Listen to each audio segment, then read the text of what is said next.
of the trees regarding our gender identity and sexuality. When there's no place like home, empty air, an empty establishment. Friends with Dorothy, fighting for your civil rights. Out on the cruel streets tonight. That was Pearson. Hey folks, you're all very welcome to the launch of 2023's Dublin Pride Festival. There's far more entertaining speeches to come than listening to me, so to kick off and formally launch the festival this year, I would like to welcome the Lord Mayor of Dublin, Conway. Hello everyone, delighted to be here. 40 years seems like a very long time, but for a city that's over 1,000 years old, it's not very long at all. And yet, in the 40 years since the first Dublin Pride Parade, Pride has become an integral part of our city. The Pride Parade is now the summer highlight of our calendar of events that Dublin City Council support. But it's much more than that. As a city, we have embraced the principles of diversity, inclusion and belonging for all that Pride embodies. In our libraries, museums, galleries, communities and sports centres, and even the flagpoles run along the Liffey, there is no escaping the fact that we as a city support Pride. Last year, our council voted to declare Dublin an LGBTQ plus freedom zone. Our support for the LGBTQ plus community in Dublin goes beyond Pride. Dublin City Council continues to fund a range of supports for the LGBT plus community, including outhouse and LGBTQ sector on Clayton Street. I know that this is an important year for Dublin Pride as they mark a series of anniversaries of milestone events, both in our city and nationally. 50 years since the first LGBTQ plus group in Dublin was established in Trinity College, 40 years since the march to Fairview that gave birth to the modern Dublin Pride movement, and of course 40 years since the first Dublin Pride Parade. On a national level, this year we also mark 30 years since the decriminalisation of homosexuality in Ireland. I know that these achievements were hard fought by brave activists and would like to acknowledge the dedication and sacrifice made by them and the contribution they made to make our city more welcoming and inclusive for all communities and people that would like to call Dublin home. As Lord Mayor of Dublin and on behalf of Dublin City Council, I am delighted to launch this year's Dublin Pride Festival and to reaffirm our commitment to support the LGBTQ plus community in Dublin and to wish you all a very happy Pride. Thank you very much, Lord Mayor, and on behalf of Dublin Pride, I would now like to welcome our esteemed chairperson, Philipp, who is always very gracious with her time and energy. Take it away, Philipp. Thank you, Jamie. You're far too kind as usual. Thank you, Lord Mayor, for those lovely words. It's really a pleasure to have you here, and indeed the Minister as well. Welcome to the launch of 2023 Dublin Pride Festival. I'd really like to thank also Jed, Jamie, Karina, and Colin for their amazing work in bringing Pride to Dublin.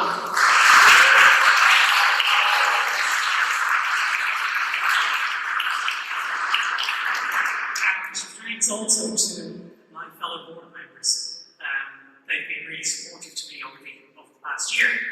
So there are a lot of amazing days and nights out to look forward to this month, organised by Pride and many other LGBTQ plus groups, and there's details on our websites. It's a momentous year as we celebrate 3 anniversaries since the Lord Mayor has mentioned decriminalisation 30 years ago. marched to Fairview in the first Pride parade 40 years ago, and the establishment of the first Pride group in Dublin some 50 years ago, the Sexual Liberation Movement in Trinity College.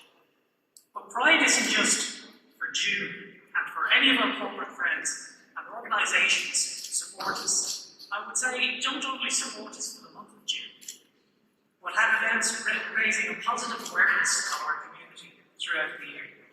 Talk to us about webinars and trainings, we can help you. It's been a difficult year for our community in some ways, but progress has been made in such areas as hate crime legislation and a ban on conversion therapy, both of which are vital for LGBTQ plus people. But regular attacks both online and on the streets are hardly reported in the media, and there's rarely a positive LGBTQ plus story emanating from Montrose or any of the other media outlets. Our libraries are being attacked. Trans-exclusionary right-wing speakers have become more common, and of course there are protests and drag shows countrywide. So for those people who might think that we have everything, that Pride and the LGBTQ plus community have everything, well, they're the reasons that we still need it. The worldwide LGBTQ community, and trans people in particular, are in danger at the moment.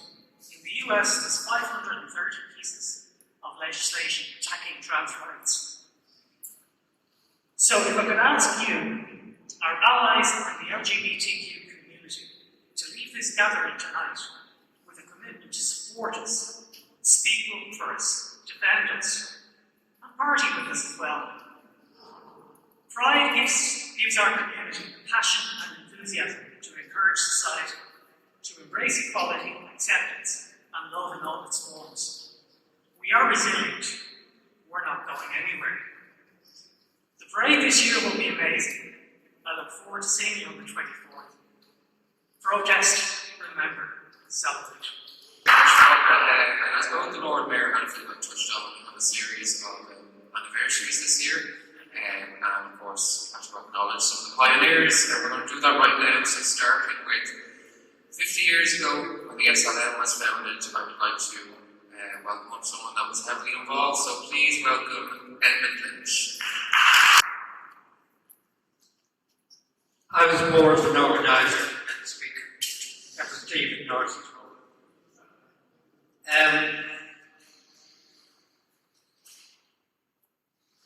On the 8th of October 1973,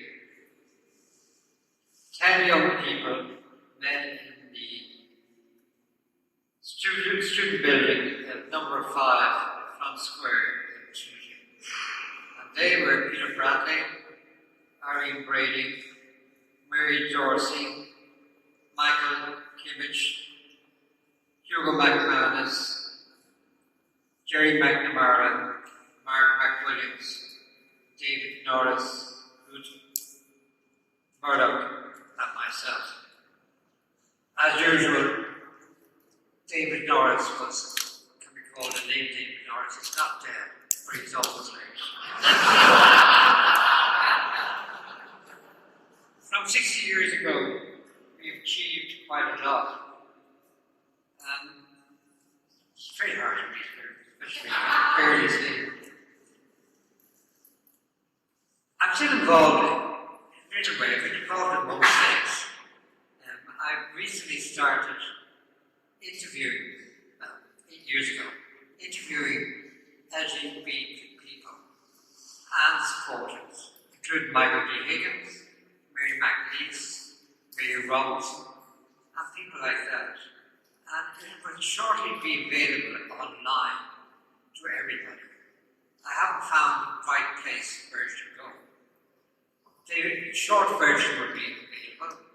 The longer version, they pay a few bucks for that, and that goes to some organisation. I won't get any money out of it. I'm not looking for money. It wasn't important. What does worry me a little bit, while things have been good, of all things we've achieved, it worries me a couple of things. For a lot of older LGBT people have no place to live. There needs to be someone who prepares something involved, whether it's the city council or some private individuals. I do worry about the attacks on a lot of people. And it's not safe for some people. But the thing to remember that we have made our mark. People may give out about RTE, stuff like that, but it was Gay Byrne who gave us our chance. I remember approaching him in the canteen one day. I said, Gay, any chance of having on the show a mother of young gay people? He said, yeah, sure. I said, would you pay her fare over from England? He said, yeah. And would you put her up in a hotel? And he did. So in other words, that he saw the story in it. We didn't realise back then what was going to happen after we first met. But things change. Nowadays, when you look at that, you see good things. But we have to be careful all the time of the bad things that can happen to people. Because if we don't look after ourselves, no one else will. So, it's a great pleasure to be here. After 50 years, I've been asked to speak. But it was never my job. My job was to, maybe I shouldn't use the word, manipulate the media. Some people call it between fluids. But it was easy enough to do. Give them a story and they go for it. Also make sure that they have it in their diary. Because if you don't put it in their diary, they get it on. And one important thing I can say to any organisation that's doing press releases, we just put down the shining day of when you were issued it. Because anyone does research can never find when something happened. Thank you very much. NXF, when initially created the first Dublin Pride, which was their kind of gig in the beginning, and there's still existence today. And we have Nolan from NXF to come and speak. I was just thinking, how do I follow that? Thanks, Susan. Hi everyone, it is wonderful to be here at the Dublin Pride Launch 2023. As chair of the National LGBT Federation and GCN magazine, Dublin Pride holds a special place in our hearts. The first Dublin Pride started back in June of 1983 with a gathering of, I believe, just under 200 people, organised by the NXF, and I believe it went from Stephen's Green to the GPO. That parade took place in June after the Dublin Lesbian and Gay Collective organised the first large-scale gay protest in March of 1983 in response to the release of the murderers of Declan Flynn. Declan Flynn was murdered at age 13 in Fairview Park, as you mentioned. 40 years since Declan's murder, 40 years since the original participants took to the streets to say enough.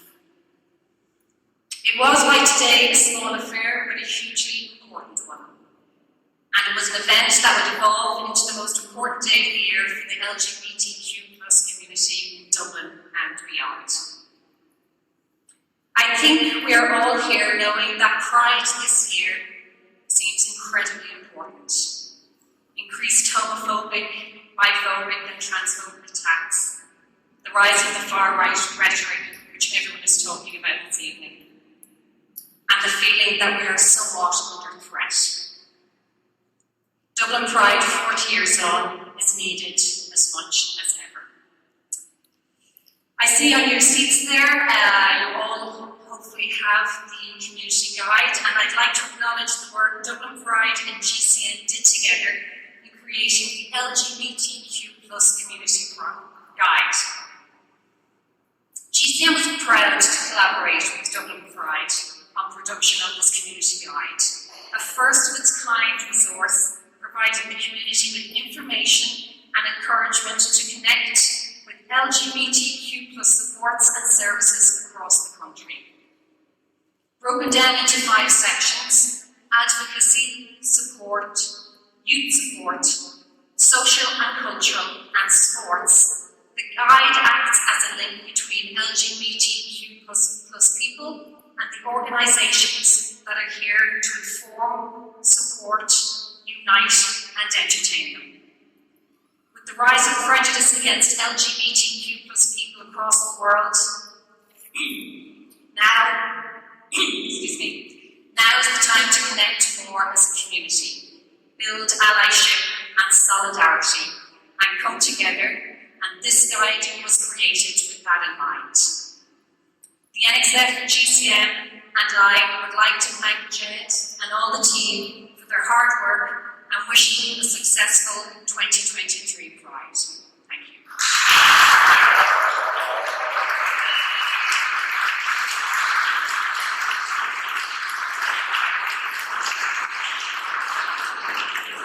Thanks very much, Anna. So I think it's important also to highlight that whether you're in Dublin, whether you're in Kiev in Ukraine, whether you're in a show in Donegal, queer culture and art can be truly thought-provoking and life-changing. And I suppose I'd really like to welcome and give thanks to being here to Minister Catherine Mayor. Díomh go léir is cúis agus ná I gcónaí teacht chuig Seola Road tá méid ag tnú a rís leis an bhéile speisialta seo agus leis an trád an bhéin nuair dhéanamid ceiliúra an gúiseacht agus ar dhéanamid feasacht. It's absolutely wonderful to be here today. I always look forward to the launch of Pride. And this year, Pride will be even more special given the anniversaries celebrated. Captured through the theme of 50, 40, 30 key events in the evolution of the movement and Ireland are commemorated through the exhibition the festival is staging. As much as we must celebrate where we are now and enjoy the festival, we cannot forget where we have come from, the struggle involved, and indeed where we still have to go. Pride gives an opportunity for all members of this community, allies, and each one of us to celebrate inclusivity, raise awareness that the road is not yet travelled. In that regard, we have had some recent reminders of the challenges we face as a society, and Pride's message is an essential counterpoint to those of hate and division. The exhibition will help spread that message. In addition to allowing up to 40,000 to see the exhibition in the course of one day, I particularly welcome the fact that panels will have life beyond the Dublin Pride Festival and can be exhibited elsewhere for a number of years to come. Not only is that sustainable and climate friendly, but it gives the exhibition the potential to be seen by hundreds of thousands of people over its lifetime, which is really great to hear. Pride is also about celebration and enjoyment, and the culture programme that Dublin Pride has developed will help us all do that. The cultural element of the festival has been steadily growing in recent years, and I and my department are very happy to support it, to bring life and colour to the city during the festival, and to give voice and platform to LGBTQ plus artists, creatives and venues. This is part of a wider support by the department to increase participation and representation by LGBTQ plus community, including through Creative Ireland and Sport Ireland. The cultural programme this year showcases a wide range of talent with performances that will, I have no doubt, engage, entertain and inspire. There is something for everyone to enjoy and indeed appreciate. In addition to the exhibition, the Pride Hub on Duke Street will boast a performance space. Pride Poets will host poetry evenings, and the post-parade Pride Village event in Berrien Square will be a full-day, free music festival-style event. It is one of the largest alcohol-free music and culture events in the country and is suitable for all ages. The annual Pride Festival has grown to become the largest demonstration and celebration for equality and the acceptance of diversity in our society. It is not only an invitation from the LGBTQ plus community to everyone to attend the festival events, but also to support the progress towards a more fair and inclusive society. And I would encourage all to come along and enjoy the experience. Níl áras orm ach an airoli go gada ar insoch, agriach from Jed agus Baron. Déana míid chomórtas agus a cíam gach ra na haigrithe, na ran fartathe, a jowlí agus a garde, na haig dearna seachnas na síle Catnafel Roads. Míle mágah agus happy Pride. Very much, Minister Martin. So the great news is I'm done talking, so I can finally have a glass of wine. To close out, I would like to welcome my colleague, the Festival Director of Dublin Pride, Mr. Dowling.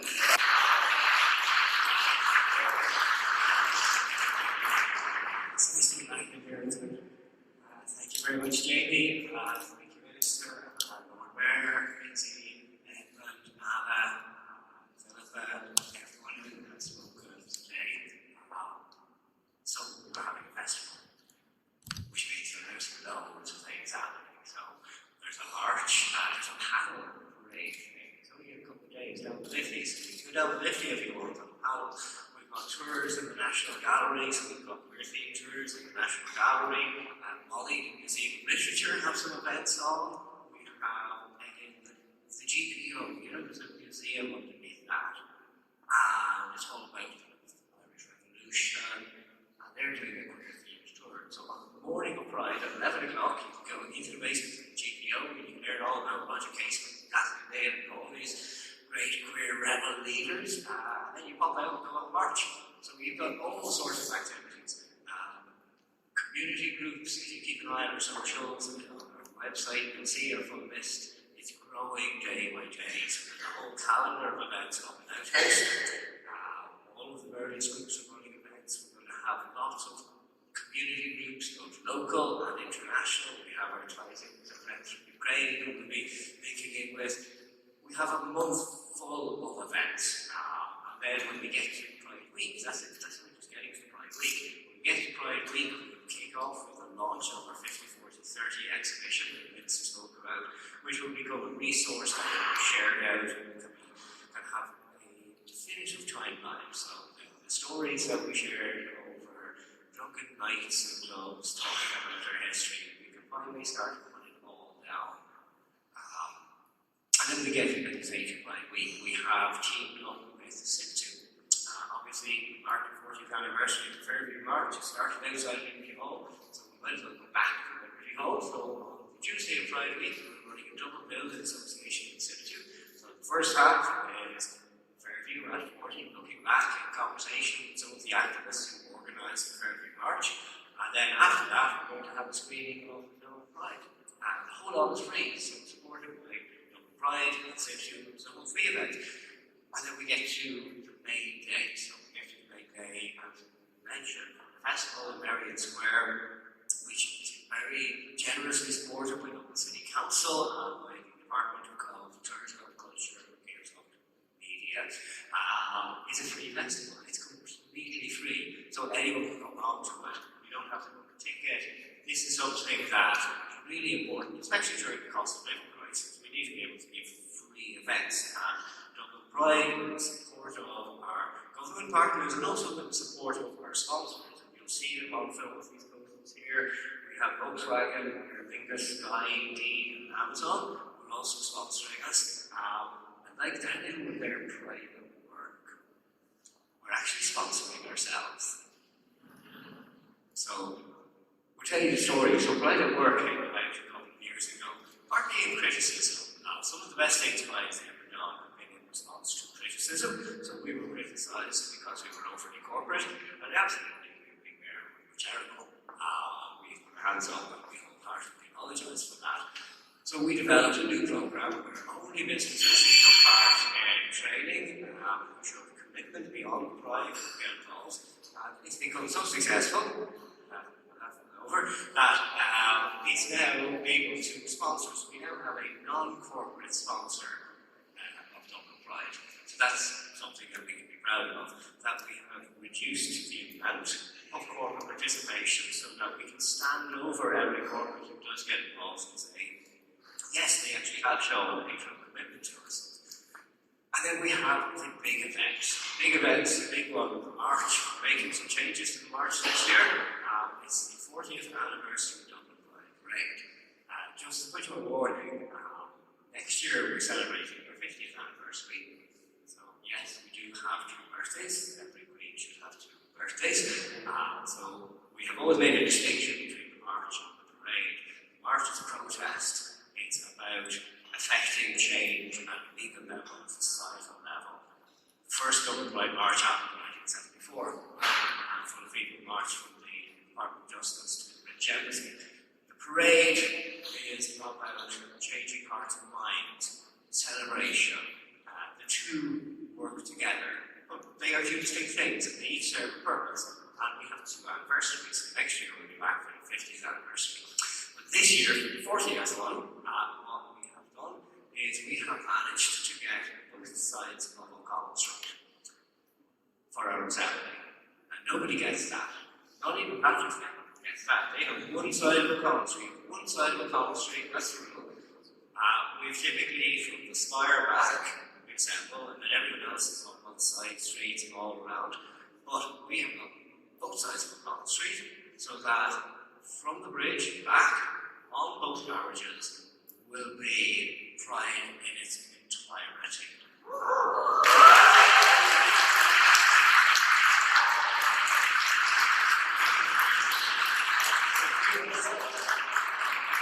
It means that on one whole side of the road, all of our community groups are together, all of our Pride partners and allies and supporters are on the other side, but they can actually watch the parade instead of standing on Memorial Square.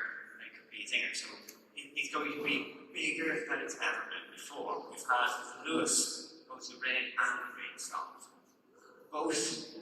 That's a huge achievement. Very few people get to do that. And this is the support that we've had from the Department of Transport, the National Transport Authority, and from Dublin City Council, that they've facilitated all of that because they recognise the importance of it. Aside from celebrating anniversaries, the last time I can think of that anyone was allowed to drive the long way, because you don't make it driving on the wrong side of the road in Ireland against the law. But 60 years ago, in June 1963, they let John F. Kennedy drive on the wrong side of the road. They didn't even let the Pope do that. They were relentless. Drive on the wrong side of the road. And then when we get to Marion Square, they invested more in the festival to make that a really enjoyable thing. Next year, we're going to move on to make more improvements. We'll look at the route again next year. We'll look at it in terms of visibility, accessibility. But this year, we've made these huge achievements and these huge steps forward, which we hope everyone is going to enjoy. And of course, why do we keep doing it? Why do we keep at it? We know that Pride is a mix. It's protest, it's celebration, it's solidarity, it's community. We do it because all of these things are important. But Pride can also be one specific thing. And sometimes it is necessary for Pride to be one specific thing. We know that quite a lot of our rights have been under attack. We know that trans and non-binary people are under attack. And that means that we need to look at things beyond Dublin Pride. We need to look at the importance of supporting not just the big giant festival, but other subject-specific Pride movements. So I'm hoping that everyone who comes to Dublin Pride on the 24th of June is also going to be going to Trans and Intersex Pride, because that is important. It's important.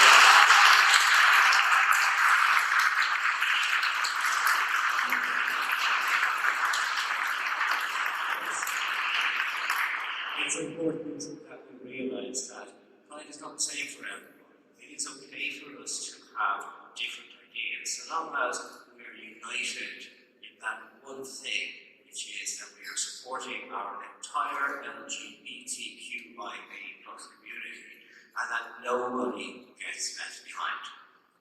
This year, wrapping up, we've put a lot of focus on telling our stories and telling our history. Something like that. Why do we keep doing that? Because we seem to just, there's so many walking tours, so many history exhibitions, so many, why do we do it? And there's two reasons, depends who you are. So if you're our ally, the reason we keep telling you those stories is so that you get to understand us, because we're very conservative people. We've been through a lot. We've been through a lot of persecution, oppression, and it's important that our allies understand where we came from so that they can understand how they can be true allies for us. If you're part of the LGBT community, the reason we tell the story is so that you are aware of the warning signs when we come under attack again, and so that you are aware of how we managed to succeed last time. It's really important because right now our communities are under attack around the world, in some countries even worse than others. And we do need to understand that there was a formula. We built a formula 40 years ago, 50 years ago, 54 years ago. We built it where we built a community first. We learned how to lobby, how to work politicians, how to get things done. We protested. This was the most important. We protested and then we celebrated. Those four things, that's what we've always done. That's what's always worked. It's worked every single time. And so long as we keep doing those four things of building a community, being clever about lobbying, protesting, and celebrating who we are, then we will continue to protect and advance our rights. So, I hope all of you are going to get involved in as many Pride events as you possibly can, not just in Dublin, but all around the country. Jamie, our executive director, is going to lead the charge this weekend by going up to Mayo and then Lynch all in one weekend to fly the flag. I stay here in Dublin. We hope we'll see you at as many events as possible. Bar is back open. Have a wonderful Pride, everybody. Couldn't see the haunted forest for the trees regarding our gender identity and sexuality. When there's no place like home, empty air, an empty establishment. Friends with Dorothy, fighting for your civil rights.